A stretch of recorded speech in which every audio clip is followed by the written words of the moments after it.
Who's your favorite Tennessee baseball player of all time? Now, I'll tell you mine, and you're going to have, and I think he's the best as well. And you're going to have trouble talking me out of this because we went to school at the same time. He was good enough to get picked up by one of those travel teams. I was not, and that was Todd Helton. I was outside of his room on spring break, or is it senior trip? I guess it must have been senior trip because that's when the Major League Baseball draft is. When he got picked by the Padres the first time before he came to Tennessee, and there were so many people in the hotel room that I was not able to congratulate anybody nor see anybody. I was outside the room and I was like, let's just go party elsewhere. I think it's Todd Helton hands down, not only at Tennessee, but at the Major League Baseball level. He pitched. He was a great hitter. Tennessee is nowhere close to what they ended up doing, which is make a College World Series run in the early 90s without him. Is there somebody else I'm missing?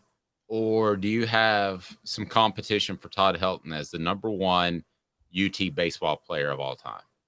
So it's going to be hard for me because I will tell you straight up that Todd Helton, it's really hard to debate him because offensively alone, just as an everyday player, by that standard alone, he probably could, you could say he's the best player of all time. There's some debate on that. But then when you add the fact that he pitched, and he actually, not only did he pitch, but he has a career ERA of 2.24, which is third all time, and he pitched over 100 innings. So it wasn't like he didn't pitch a lot, and he pitched a complete game in a College World Series game and won. I mean, how can I compete with Todd Helton? But I'm going to throw a couple of names out there. Here he goes.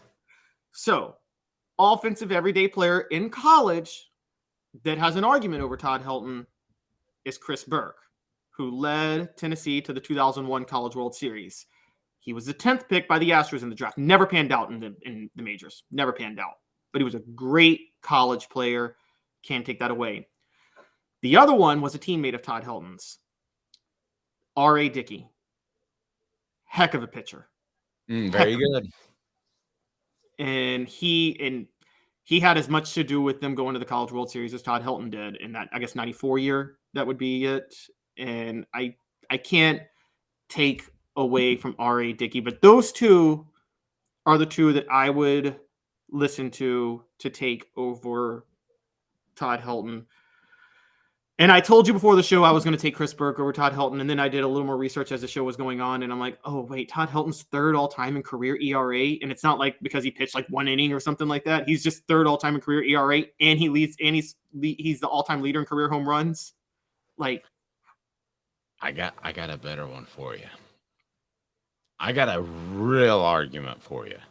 Okay. Condredge Holloway, shortstop.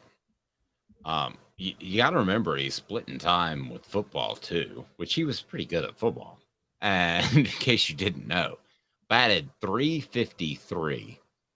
He had a hitting streak of 27 games. That's still a record at Tennessee. Holloway was Montreal's first pick and the fourth player selected overall in the 1971 Major League Baseball draft. Instead, he went to Tennessee. That guy was an incredible player. He was selected to Tennessee's All-Century baseball team. He's the only Tennessee student athlete named to 2 All-Century squads in both baseball and football. I know that our eyes did not see it in person, but Condredge Holloway, Todd Helton, Chris Burke, I think that's your trio. I think that's the end of the list as far as upper tier.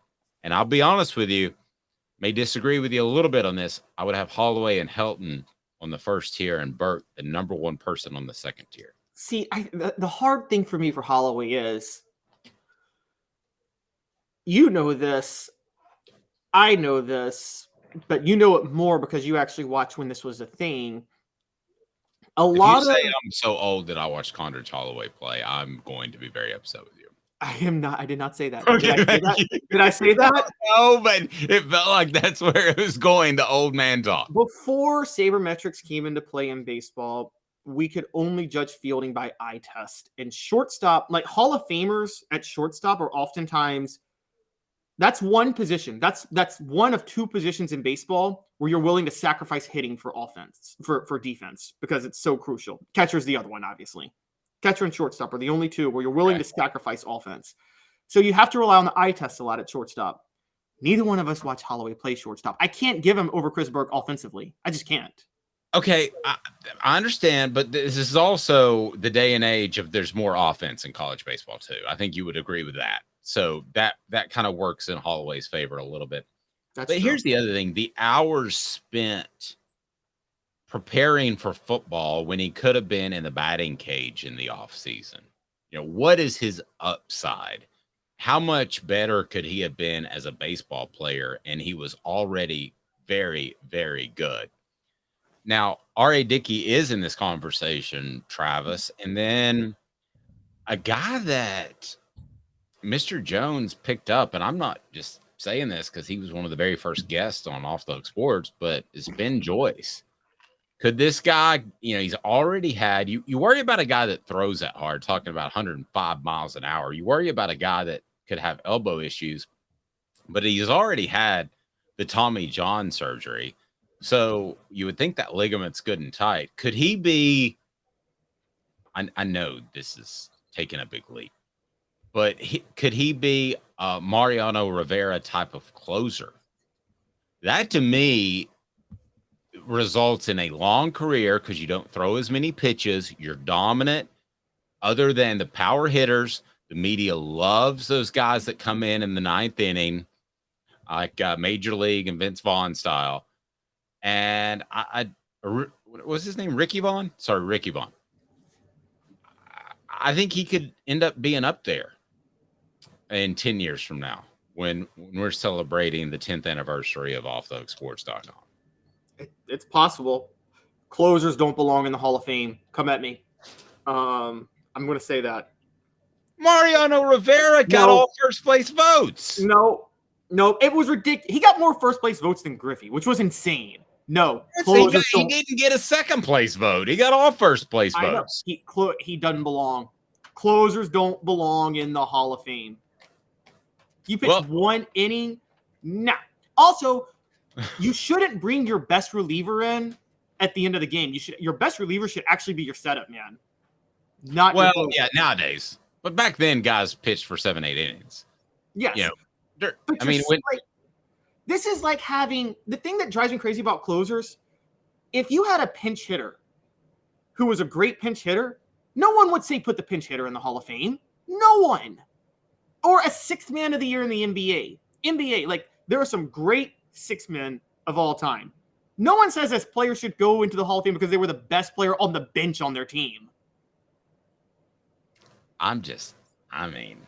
Wow. I can't tell you other than that one. I'm a Yankees fan. Other than that one Diamondbacks game that I thought Rivera is definitely going to win this, and he did. I mean, that's pretty good. That's like 99.9%. He also is the reason that the Yankees blew the 3-0 lead to the Red Sox. He choked that first game that the Red Sox won. Oh, well, okay. But all right. Joyce reminds me of Rob Dibble, that according to Travis Case. And so if you love if you love for a Yankees fan like you, defensively, Derek Jeter is the most overrated shortstop ever. Okay, keep going. I'll tell you what I'm going to do. Here's what I'm going to do. I'm actually, and I'm not joking. You have so challenged me and my knowledge of baseball, which admittedly is limited. By the way, somebody says that Joyce reminds him of Rob Dibble. I agree with that. I'm going to fly to Anaheim, and I'm going to ask Ben Joyce if he thinks that closers are overrated. Should be. Bring him on the show. Bring him on the show. I will. You know what? We'll never talk to him again because you're going to insult him.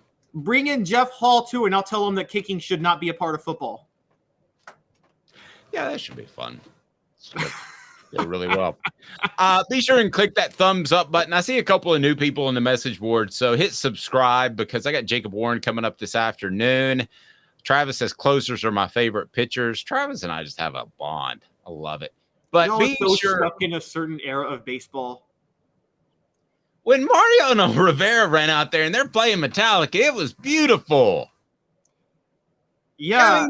All right. So at the end of the day, I give you Burke, Helton, Condredge, which I know that we didn't see play. Rank them. Helton. I got a question, actually. When did they start using metal bats in baseball? Was Condredge playing with a wooden bat? I would have to check that. Let's see. That's what's going to determine is metal bats. Yes, because that's going to inflate the averages. Because Burke and Helton both got to play with metal bats. Yeah. Well, okay. They first permitted metal bats right after Condredge left. Condredge played with a wooden bat. Helton. It's Condredge. Yeah, it's Condredge. Condredge is number 1. Helton's number 2. Burke's number 3. You got to separate records in baseball with metal bats versus wooden bats, don't you, for college? Yes. I think they should get rid of metal bats. I think they're unsafe. I mean, it used to be they were safer because they don't break, but now with so much more power in the game, they're less safe. You're right, because a line drive down the third base line could knock a third baseman's head off. I'm talking about a line drive at a pitcher. Oh yeah, that too. You're right. It's either one. I mean, I hate to say that, but I feel like every year when baseball season starts, that goes through my head of, is a pitcher going to get hit in college off of a pitch that's traveling sometimes 10% faster off the bat because it's a metal bat instead of a wooden bat. So anyway, hey, great job on the message board, guys. I really regret not seeing those, but again, the software issue. Smoky Mountain Red will close us out with Dave. Recall the Joe Somo pitching trio with the Yanks. Oh, yeah. Oh, yeah, I do. And we'll leave you with that. Closers, there should be a whole different section for them in the Hall of Fame because they're so special and they're so beautiful in baseball. That's exactly how I said it. You nailed me.